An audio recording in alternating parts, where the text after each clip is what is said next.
Alors, chers amis, qui aime les cadeaux? Qui aime les cadeaux? Les cadeaux, cadeaux de fin d'année. Alors, en guise de cadeaux de fin d'année,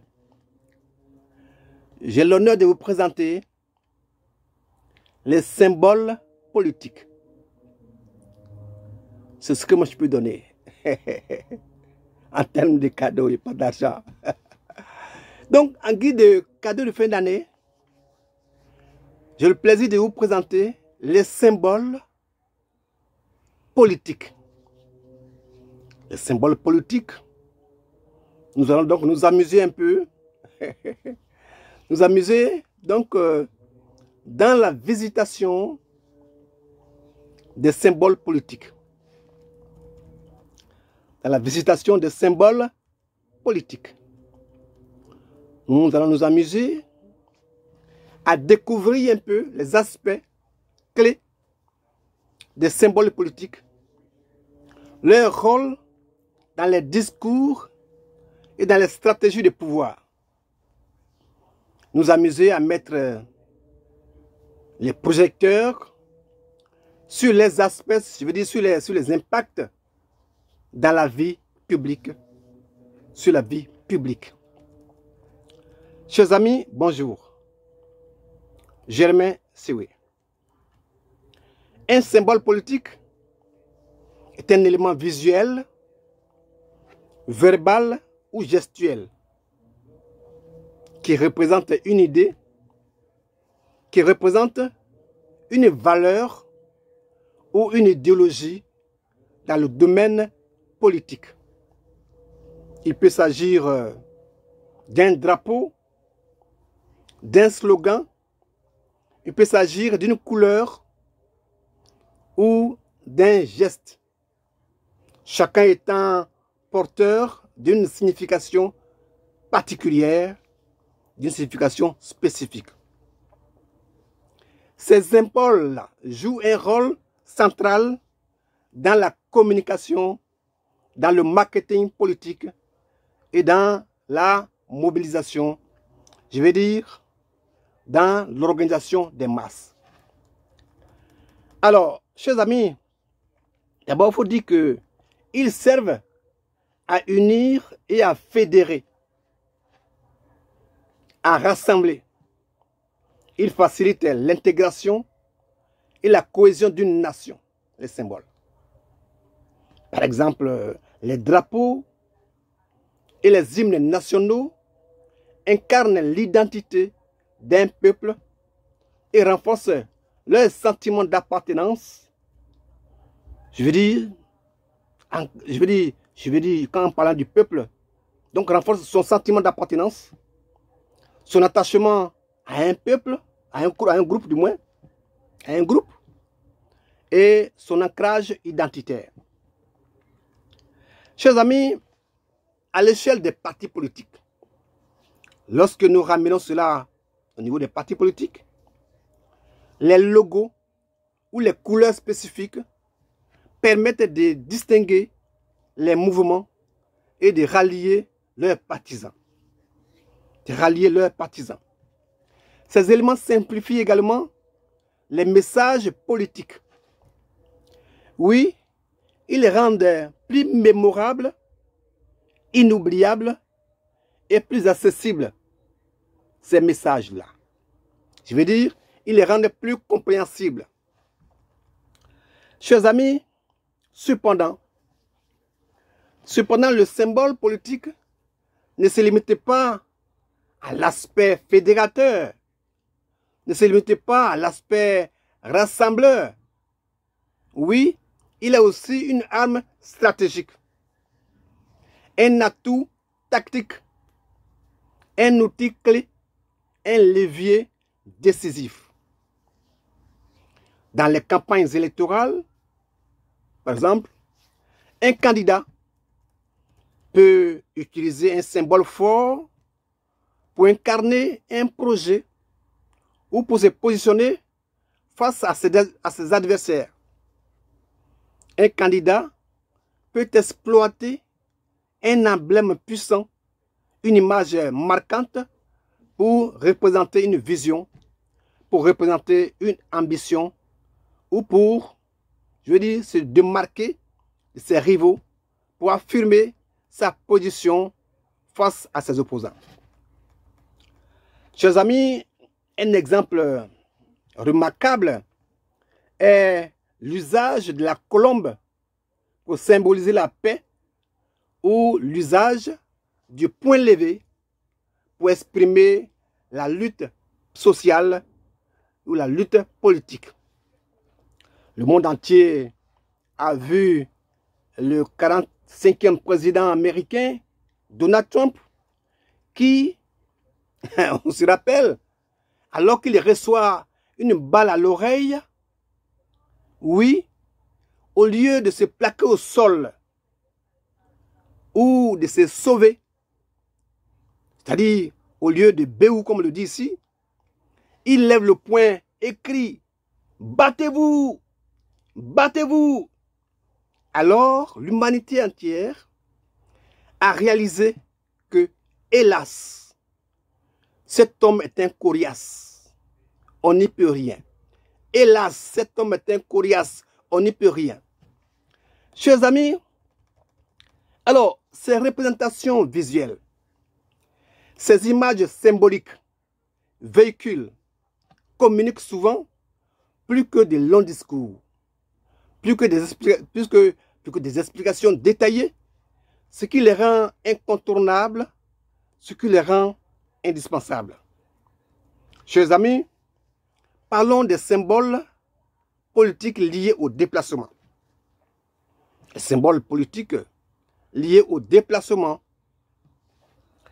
Les symboles liés au déplacement sur un lieu de drame ou liés à la prise de parole lors d'un événement, je veux dire un événement particulier, sont généralement dits des gestes symboliques ou des actes symboliques. Ils peuvent également être qualifiés de manifestations symboliques ou de marques de solidarité. De marques de solidarité, selon le contexte. Chers amis, ces gestes ou ces actes sont souvent utilisés pour exprimer la solidarité et l'empathie. Oui, pour exprimer la solidarité et l'empathie.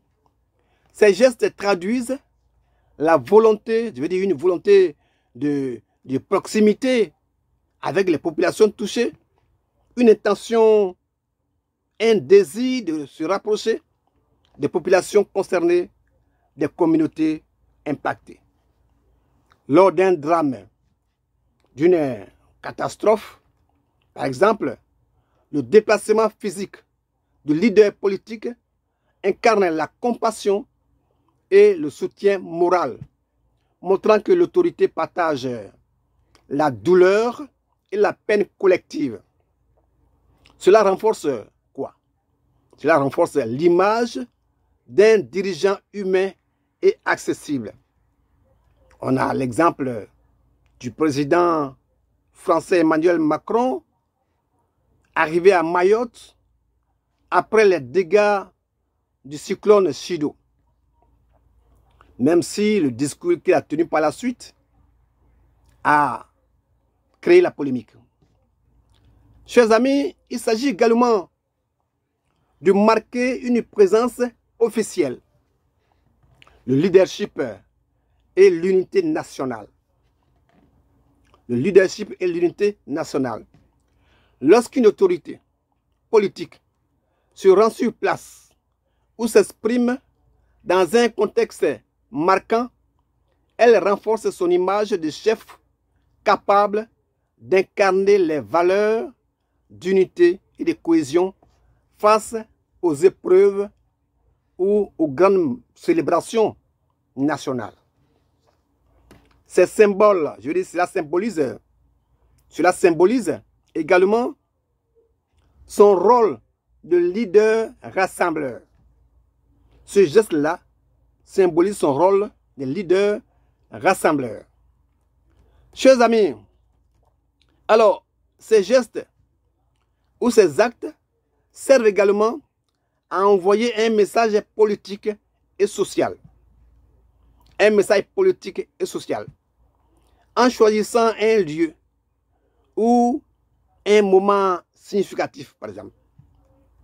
Donc, un ministre, comme exemple, assiste à l'inauguration d'une école ou d'un hôpital pour symboliser l'engagement de l'État dans le développement des infrastructures publiques et valoriser les efforts réalisés dans le secteur concerné. Un autre exemple, la visite dans un quartier défavorisé. Oui, la visite dans un quartier défavorisé. Un maire ou un ministre se rend dans une zone économiquement marginalisée pour annoncer un plan de développement ou de réhabilitation. Cela montre quoi? Cela montre l'importance de l'inclusion sociale et l'attention portée aux populations vulnérables.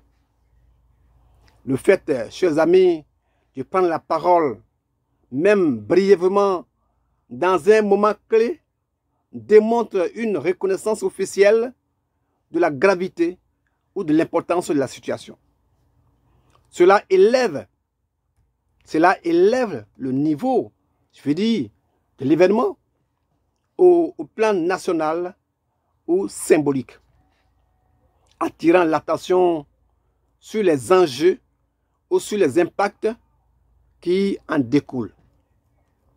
Chers amis, alors dans le domaine de la communication politique ou sociale, on parle aussi souvent de communication par le geste, de communication par le geste ou de symbolisme politique. De symbolisme politique. Je vous donne deux exemples. Deux. Premièrement, l'image du chef de l'État qui plante un arbre. Le chef de l'État qui plante un arbre, on le voit souvent. Ce geste-là symbolise un engagement envers la protection de l'environnement et la lutte contre le changement climatique. Deuxième exemple, un dirigeant qui dépose une gerbe de fleurs sur un mémorial, un monument aux morts, par exemple, comme à Naïbli, à Djokwe. Ce geste-là honore la mémoire des victimes d'une tragédie ou d'un conflit, tout en envoyant un message de paix et de réconciliation. Tout en envoyant un message de paix et de réconciliation. Alors, chers amis, un symbole peut aussi créer des paradoxes. Un symbole peut créer des paradoxes. Premier paradoxe. Certains symboles peuvent devenir source de controverses ou de divisions, peuvent susciter des débats, des polémiques ou provoquer des discordes, des clivages au sein de la société. Par exemple, un symbole perçu comme exclusif, comme sectaire, comme discriminatoire, peut alimenter, exacerber des tensions réelles, des frictions graves au sein de la société. Cela manifeste un paradoxe. Cela manifeste un paradoxe. Un outil conçu pour unir, pour rassembler, peut, dans certains cas, provoquer l'effet contraire, l'effet inverse, donc entraîner des résultats opposés. C'était aussi le cas du discours d'Emmanuel Macron à Mayotte, qui va trouver des gens qui ont été impactés, qui sont dans le dénuement, qui ont été véritablement terrassés par le cyclone, et qui leur dit, si vous n'étiez pas français, vous serez encore dans une merde des plus graves. Ils ne sont pas contents. Donc c'est cela. Deuxième paradoxe. Ces actions peuvent être perçues comme des gestes purement symboliques, dénués d'action concrète. Si les paroles ou les gestes ne sont pas suivis des mesures tangibles, le public pourrait y voir une forme d'opportunisme ou une manœuvre de communication. Simplement. Oui, si les discours, les mots, les déclarations, les engagements, si les promesses ne s'accompagnent pas d'actes concrets, ne se traduisent pas par des actions réelles, ne débouchent pas sur des réalisations palpables et restent sans application effective, alors la population pourrait percevoir cela comme une stratégie médiatique, comme une simple opération publicitaire, comme un opportunisme déguisé. Ce qui serait malheureux. En somme, chers amis, un déplacement ou une brève allocution dans ces contextes est un poids symbolique fort. Mais il doit s'inscrire dans une démarche sincère et cohérente pour éviter toute ambiguïté. Donc cet acte-là doit s'inscrire dans une approche authentique, dans une démarche honnête et logique pour dissiper toute confusion, pour lever toute ambiguïté et éviter tout malentendu. Chers amis, alors, pour conclure, nous dirions que les symboles politiques, qu'ils soient visuels ou gestuels, jouent un rôle central dans la communication et dans la mobilisation. Ils unissent, ils inspirent, ils marquent les esprits, mais ils peuvent également diviser s'ils ne sont pas portés par des actions concrètes. Leur impact repose sur la sincérité et la cohérence des démarches qui les accompagnent. Ainsi, ils demeurent des outils puissants, capables de renforcer ou d'affaiblir la confiance publique. Chers amis, je vous salue. C'était votre cadeau de fin d'année.